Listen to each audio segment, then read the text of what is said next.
Hello everyone, welcome to the recap of my first round in the tournament which I am playing in Spain. Right now I am playing Llobregat Open international tournament, and where lots of top players from all over the world are playing. You can see the list over here. The top seed is Village of Fons Francisco from Spain, and the second seed is Yuangi. The third seed is Hans Niemann. Apart from this, top 20 players are about 2600 rating, so you can understand the strength of the tournament is very high. And in the starting list I am listed 146 rank, so lots of high rated players are there in this tournament where I am playing, and this is one of my strongest tournament ever which I have played, you can say. Well, more strong tournaments are going to be there in my life. This is just the beginning, I must say. And in the first round I was paired against the France Grandmaster Velten Paul, whose rating is 2471. The game which you are going to see here. So guys, this will be a series of videos where I will be analyzing my games after my round, and we will see lots of interesting games, I hope so. And if you like this, then don't forget to like the video, subscribe to my channel if you are new here, and you can even share these videos with your friends. So let's begin. My opponent played d4, which was expected, and I played knight to f6, hoping that he might play c4 or knight f3. These are the moves which he has played earlier in my pre-game and like you can say preparation. I was checking these games from my opponent, who is a very strong player, but he surprised me with the move that is knight c3.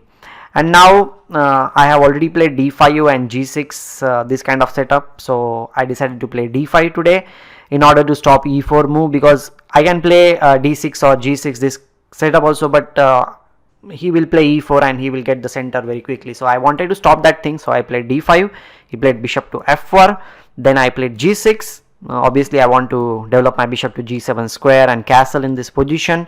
Other alternatives are also there, like e6 followed by c5, which is also a possibility, but I usually play King's Indian setups, so I like my bishop to be fianchetted. That's why I played g6, then queen to d2. Here I thought like maybe he is going for the long castle, and he will try to play on the king side with f3, g4, or maybe e4 moves which will be coming. So I played bishop g7, just developing. Here he surprised me with the move bishop h6, which I was not expecting. I was expecting him to maybe castle in this position. I will castle and then he might play h4. This kind of ideas were there in the position, but he played bishop h6. Now I thought like, okay, I need to castle, because capturing the bishop is not that good, because I will not be able to castle in this position and my king will be stuck in the center of the board. So that's why here I castle, he captured, and now rook to d1. Surprising move. Long castle is something which I was expecting, getting the rook in the game. And after the game he was telling me that he had seen some game in which the ideas with c6 or c5 are always there, with the idea of pushing the pawn forward with b5, b4, a5, and black's attack is kind of fast before he attacks on my king side. But that is just a double-edged position which he did not want to play. He played rook to d1, and now I played c6 with the idea of playing b5 in future. He played e3, and here in this position I thought like before playing b5 or something like that, I need to develop my pieces. That's why I played knight d7, and now here he kind of surprised me with f4 move. Well, I was expecting him to play knight f3 to stop e5 move. The idea of knight bd7 was to play e5 first of all, so I was thinking like maybe he'll play knight f3, but he was in a different mood, you can say. He wanted to stop e5 altogether. That's why he played f4. And now here with some mysterious calculation, I was actually thinking to play knight e4 in this position and then capture, and here I thought like he might play g4 and then he will play bishop to g2, putting some pressure on the pawn on e4 square, and if I play knight f6 at any movement, then he will play g5. So I wanted to stop this thing and play knight e4. That's why I played h5 move, which was not that good idea according to my opponent. Here another move which I was considering was b5, with the idea of playing b4 and so on. After the game, when we were analyzing, he also told me that he was actually expecting me to play this move, and he was preparing bishop to d3. If b4, then he was of opinion that he will go for knight ce2, followed by knight g3, knight f3, and try to play something on the king side. And if he plays knight a4, Then he showed me that queen a5 is a very interesting idea with b3 c5, capture, capture, capture, and after all these captures I have some play on this c file, followed by a5, bishop to a6, rook c8, and black is fine, I guess. So that's what he was telling me, and I also agree with that variation now. So now I kind of regret not to play b5 because I was getting kind of comfortable position. Okay, I played h5, and now here knight f3. Here in this position I thought for a long time, and I wanted to play knight e4 as I mentioned earlier. That's why I played h5. But if I play knight e4, capture, capture, I was kind of scared with the move knight g5 because now e4 pawn is under attack, and I thought like if I play knight f6 supporting the pawn, he will play c4, queen c2, and I will be in trouble because the pawn on e4 will be under attack. But I was kind of wrong because here maybe b4 is also one of the ideas, so I can play a5 first. And if let's suppose he plays queen c2 attacking the pawn on e4, I can simply play bishop f5, he plays h3 trying to play bishop e2 and g4. I can simply stop all these ideas with the move h4, so I don't need to worry about this bishop getting anywhere, and I can continue my play, which was kind of good because the knight on g5 is not having that many squares to come back in the game, and I think black should be fine here. So that is something which I missed, and I changed my plan. I played the move e6, which was passive, and now here he played bishop to e2. I continued with the queen side b5, and here b4 was played, which I was actually expecting, but I thought like after a5, a3, ab4, ab4, queen e7, I will be getting some play on this side of the board. But then I thought like, okay, why not first play knight b6 with the idea of knight c4. So I played knight b6, he played castle, I played queen e7, he needs to support the pawn on b4, so he played rook to b1 supporting the pawn, and here I was considering the moves like rook a3, but then I thought like, okay, my initial idea of playing knight b6 was to play knight c4, so if I play directly then maybe he will capture and I will not be having any one supporting there. I need to capture with the pawn and I was not kind of impressed with it, so I played knight e8 with the idea of playing knight d6. He played knight e5 attacking the pawn on c6. Here I was kind of in dilemma what to do. Queen c7 was one of the ideas, but I thought like I should develop my bishop, bishop b7 and bishop d7, both the ideas were kind of good enough. But then I thought like, okay, if I play bishop d7, maybe at some point I can play bishop e8 and support my king side also, because in this position if you can see, the light square bishop is completely trapped. It doesn't have any kind of squares to move around, and I was feeling little uncomfortable in this position. So here he played bishop d6. Here I should have continued with my plan with knight d6 with the idea of playing knight c4, or maybe bishop e8 followed by f6, kicking this knight away from the center of the board. But let's suppose he plays e4, I can play f6 and the knight needs to move, and I'm comfortable. Means knight is jumping on c4 square. But I made a move knight c4, I played this move, bishop capture c4, b capture c4, and now he played e4. And now here in this position, I thought like f6 or f5 should be played, but somehow I played like if I play f5, let's suppose, he might just capture on f5 and then rook will come on e1 square, or maybe this rook will come on e1 square, and he will be getting very strong control on the e file. I need to move my queen maybe on d6 or d8. Wherever I move, knight d6, knight f6 with the idea of playing this thing.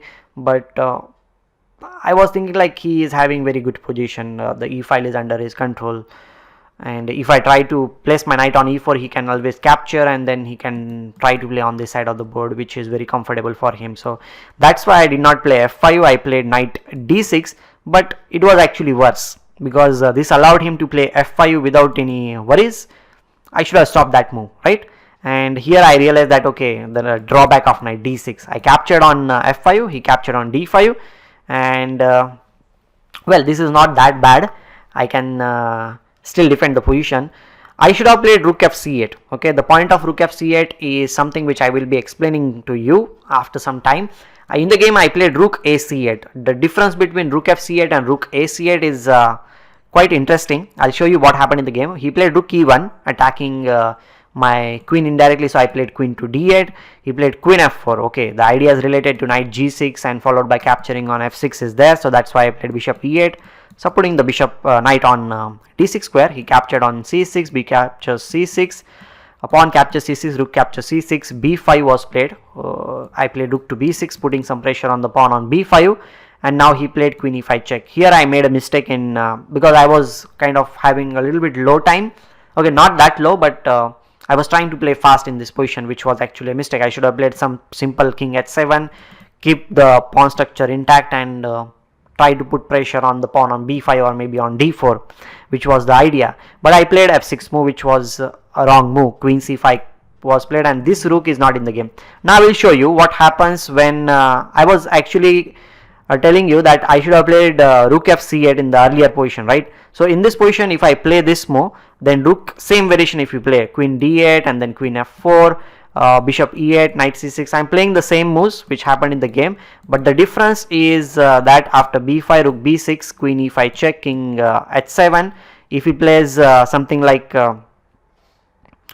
queen c5 or something which was played in the game, I have the move rook a b8, and I can pressurize the pawn on b5 very easily. This is the main difference. And even if he plays d5, this kind of move, I still can play rook a b8 and pressurize the pawn on b5. So this is the main thing. My rook was not coming in the game. So after rook a c8, what happened is like same thing happened here, and after this captures here in this position, the reason why I played f6 was like I wanted to get my rook in the game. That was my initial idea. That's why I played f6 instead of playing king h7. So king h7 was much better, you can say. I can still play queen b8 and bring the rook in the game with rook d8 or rook c8, but I decided to play rook f7 in the game. After f6, he played queen to c5. I played rook f7, which was my initial idea, but I missed his move, that was rook e6. The knight is under attack. I cannot move the knight, and here I thought for some time to play knight b5, but I saw that the queen will capture on b6 and I will be exchanged down. But when I was analyzing the game with the computer afterwards, he shows this thing that okay, rook is under attack, rook will play. He shows like after rook d7, black has considerable amount of counterplay. Even if rook a6 is played, you can capture on d4, and if f6 is played, this will be a mistake because of rook d1 checking f2, and knight e4 check, king e2, the rook is under attack. Maybe rook to d2 check, king e3, and g2 will be captured. These pawns are little bit weak and black should be fine after c3. That was what computer was suggesting. Another idea is also there, that after rook d7, rook a3 might be the best move in the position, but I can give a check and capture the pawn on d4 and rook c3, but this is still holdable position for me because my pawns will be advancing forward and knight will be coming on e3 square. Black is kind of having some good counter play. Okay, black is not better, but counter play is there. So knight b5 was the best chance maybe, but I played rook b7. That was my initial plan of playing f6 because this is the plan. That's why I played f6 in the first place. He played d5, and now here I was having around 3-4 minutes, and I thought for some time, and I flumbled, you can say. Here already I was in difficult position. I was not understanding what to do, and I made a mistake, that is knight e4, which was the last mistake in the game, you can say, because after knight captures e4, rook e6, d6, I thought like I will get some counter play with e3 move, but he was very clever. He played b6 move, not allowing any kind of queen moves, or c4 ball is also under attack, and I played c3 move. I remember like I was just down to 1 minute or something. He played queen c6. My rook is under attack. I cannot play rook e7 because he has b7 b8 move.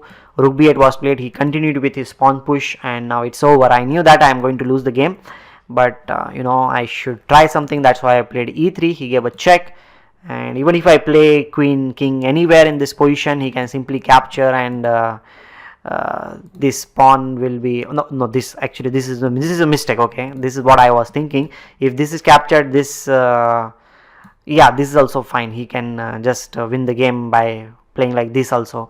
But I thought like okay, let's play this. I was putting some last hope that after e2 he might queen the pawn, and then he will try to win the game with queening the pawn, but I will get some chance with rook d1 check and e1. But he understood this thing. He stopped this with king f2. Simple idea, and now I cannot really stop anything. The pawn is falling. The rook, even if I move anywhere in this position, doesn't matter. If I move king f7, still he can just push the pawn, queen, and then this is just queening. I cannot stop anything in this position. Maybe rook d1 might be one of the last hopes we can say, but that will also be stopped because everything is protected. He can simply come back with checks, and this pawn will fall, and white is just winning. So after king to f2, I decided to resign the game. So this is the recap of my first round against Grandmaster Velten Paul from France. I hope you enjoyed the game analysis.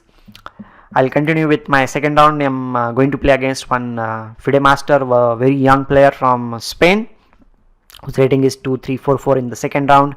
So now in just 3 hours I'll be playing the game. So let's see what happens, and I'll be meeting you very soon. So keep watching the video. Thank you. Bye bye. Take care. Love you all.